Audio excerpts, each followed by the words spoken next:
Hey, it's me, GV, and welcome to a video entitled On Validation, Weakness, and Strength, or something like that. That's not the final title.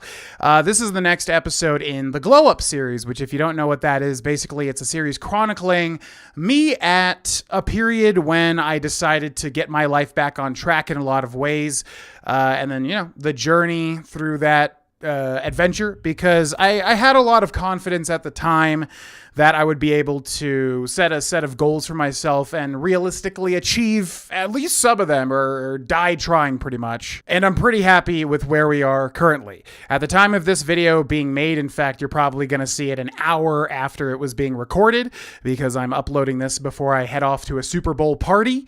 I have lost 90.2 pounds total since the highest weight at the time, around when I decided that I was going to be doing all of this, 9 or 10 months. I'm terrible with timelines, but 8, 9, 10 months ago, basically. So 90.2 pounds total lost, but more importantly to me is the amount of muscle gained. I will put a current comparison here. You should be seeing around the time. It's confusing because everybody knows when you have a ton of weight to lose, you really do not like taking pictures of yourself or having pictures being taken of yourself.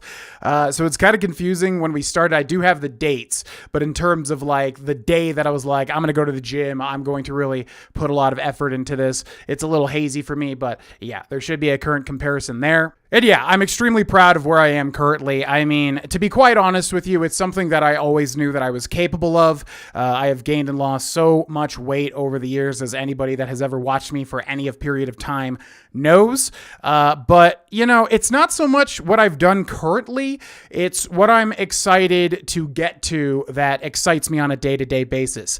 The last time I considered myself in pretty good shape, I just felt on top of the world. I felt that I could really do anything physically. Now, I couldn't. There were obviously things that were going to be too strenuous or whatever, but you feel a sense of exuberance. You feel a sense of energy. You get excited to pop out of bed in the morning.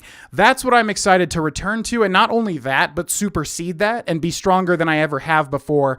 Definitely physically, but also mentally as well. So that's my current big goal, basically, is to get to that point where whatever weight loss threshold it is, whatever amount of muscle that I need to pack on, whatever amount of protein I need to be consuming, to get to that point where every day I wake up and I feel confident and I feel overflowing with energy. Now, for anybody looking for tips, I did upload a short on all of my platforms recently, so you can go watch that if you're interested. But to boil it down, basically, I eat whatever I want and I eat at a caloric deficit daily. Now, there are some days, today's a perfect example, and yesterday's a perfect example.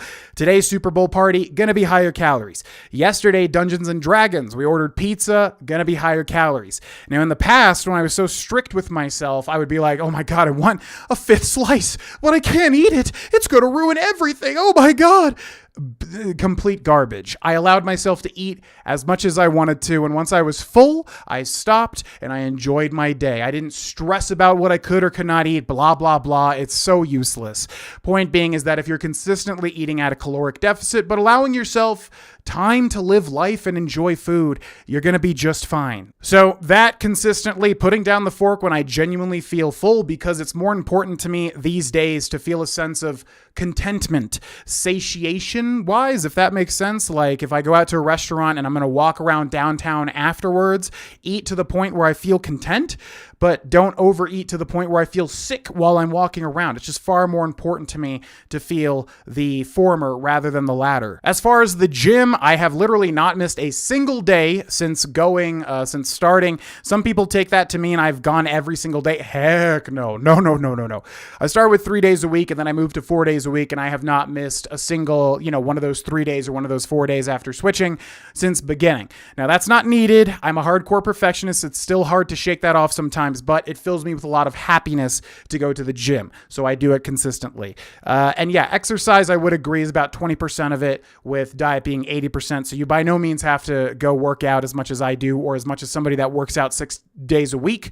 but it's a source of great happiness and energy and satisfaction and blah, blah, blah. So I do recommend it, of course. Also, I have not drank a single drop of alcohol since stopping. I have no idea when it was, maybe like 7 months ago, 6 months ago, I don't know. But I have not drank a single drop outside of non-alcoholic beers, which sometimes do have 0.5% alcohol. And yeah, I mean, for me, it's just a personal challenge. I don't think I necessarily feel like amazing or anything not drinking alcohol, but it's definitely just something that I'm like, yeah, I've done it for like, a good amount of months. It feels good to keep going with it, if that makes sense. Now, on top of all of that, I wanted to talk about a glaring weakness of mine, because the mental side of everything is almost, if not more important than the physical side of things. And for me, putting so much work and consistency into this whole thing has made some of my weaknesses glaringly obvious, because you do so much for yourself and then you kind of think, why am I still feeling frustrated at points? Why am I still feeling unfulfilled in certain areas?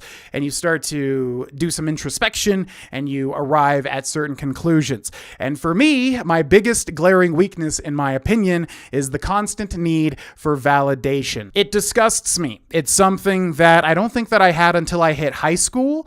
And then, my social ranking, whatever you want to call it, dropped way down to nothing. I became a ghost. I had friends. I had some relationships, not much going on there. But yeah, point is, my confidence took a nosedive. My weight skyrocketed. I'm now below the weight that was my highest weight in high school. Although I've looked a lot better for a while now because I have much more muscle. I wasn't working out at the time. So even though the weights can be similar, you look largely different depending on how much you're working out, obviously. But yeah, my confidence, exploded. And for whatever reasons, for different life experiences, different factors, whatever, blah, blah, blah, blah, blah. It has culminated in this need to be validated. It's culminated in, just if I say a joke, to have people laugh at it. It's this gross little goblin that exists within me that I want to take out back and Now, I think it's important to recognize your biggest weaknesses because obviously, therefore, you can work on them. It's also important to recognize them because a lot of us hide from the dark things in the world. A lot of us run away from it. We try to delude ourselves because it protects our psyche. I don't want to do that. I want to live life authentically as much as possible. And part of that is realizing what I could be doing better at.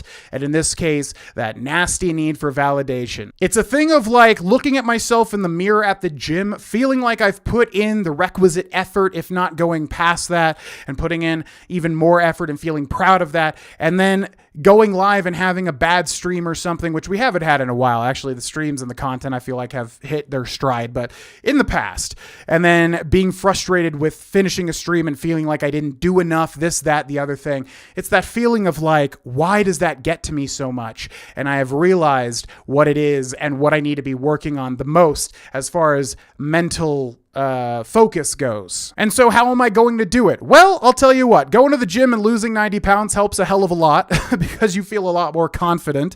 You have a lot more energy. For anybody that's been coming out to the streams, I think it's pretty evident. My baseline energy has risen quite considerably compared to like last year. And that's a big part of it, just feeling comfortable with yourself and feeling good about yourself, blah, blah, blah. But it goes further than that because it really doesn't matter how much work you put in at the gym, how much weight you lose, whatever. Ultimately, at the end of the day, you have to forge true confidence within yourself, something that beams out of you and positively affects the world if you want to go for that. And boy, do I want to go for that. So all of that to say, I want to put less of a focus on posting updates. I posted a lot of workout progress pictures last year, and I think that's important because it can spur people to action and inspire others. But a lot of people pointed out too, like, you could be doing this for yourself more so and not posting so many updates. And while I do disagree because I have a platform, however small it may be, and it might positively affect somebody out there, you never know, right? I do want to put more of an effort on doing things for literally myself, filling myself with strength and feeling happy with that. So yeah, it's an effort in every day, doing my best, feeling proud about that, and caring less what other people think, which is a nasty trap that I fall into, especially when I put on a ton of weight and I don't feel as hot about myself. And to anybody out there struggling with the same thing, it's a hard thing to cultivate. cultivate, especially if you're somebody like me that has had periods of their life where you don't really feel that confident. You don't really feel like you deserve to have a level of confidence or whatever, but it can be done. I've also lived periods in my life where I'm beaming confidence and I've forged confidence and it feels really good, but it's something you have to consistently work on if you're not literally just confident for whatever reason. You know, it's something that you have to kind of chip away at day to day. And so point is, yes, losing 90 pounds is great. Putting on muscle is great. Eating better is great. Feeling better and having more energy is great. But there's also the mental side of it, which I think takes just as much consistently working at, picking away at, like with a pickaxe in Minecraft, in order to achieve some level of success there. And that's what I'm going to be doing. I think that's my biggest weakness far and away. And the less you care about what others think, the more you care about forging and cultivating that strength within yourself, the better you feel on a moment-to-moment basis, not just day-to-day basis, on a moment-to-moment basis. And it's incredibly addicting to feel that way. And that's what I'm going to be doing. And it's probably going to extend to my content as well in terms of streaming, in terms of making videos. I, in the past, have thought so much, what's going to work? What are people going to resonate with? What are people going to watch? Oh my God, I want to do this, but they're not going to watch it. Who the hell cares? At the end of the day, who the hell cares? Life's way too short to be putting emphasis in something you feel like you have to do. Hence, Red Dead Redemption 2. It's something that I wanted to do. It's not Elder Scrolls. It's not Oblivion for the 100th time. It's something that I wanted to do, and I've been sticking with it, and I'm proud of that. And on stream, GTA San Andreas, not something people watch my content ever for, but those streams have been popping because my energy's good, and that's what I'm going to be cultivating. So yeah, that's the main goal moving forward as far as the mental side. As far as the physical side, I obviously feel great. I mean, you know, as long as I don't take a major slip and fall and backslide, which I really doubt, honestly. This is so addictive at this point, this process. Yeah, the physical side I think is locked down. Obviously, I can always be eating better, but I am cooking bacon and eggs now in the mornings, and it feels great. It's so delicious. But yeah, the mental side of it is what I'm going to be working on. So yeah, lastly, to the people that have been watching my videos and watching my streams and positively engaging with me and the content, thank you so much. I'm feeling very excited for the future, and I'm just happy to be at a spot where I feel like I can positively channel the energy that I have cultivated. If you'd like to support me in what I do, you can check out the Patreon. For $1, you get all the benefits. We just finished the poll for what's going to be coming up next on the Patreon channel, and I just recorded the first 2 episodes. So exciting times there. You can also click join below the video if you would like to get videos as soon as they are uploaded on this channel. But regardless, thank you for watching this video. Feel free to put any questions in the comment section below. I love nudging people in the right direction in terms of achieving weight loss, whatever. I'm by no means an expert, but I feel like I do have some insight to give. Thank you for watching this video. Have a wonderful Super Bowl Sunday, and I will see you in whatever comes next. Bye-bye.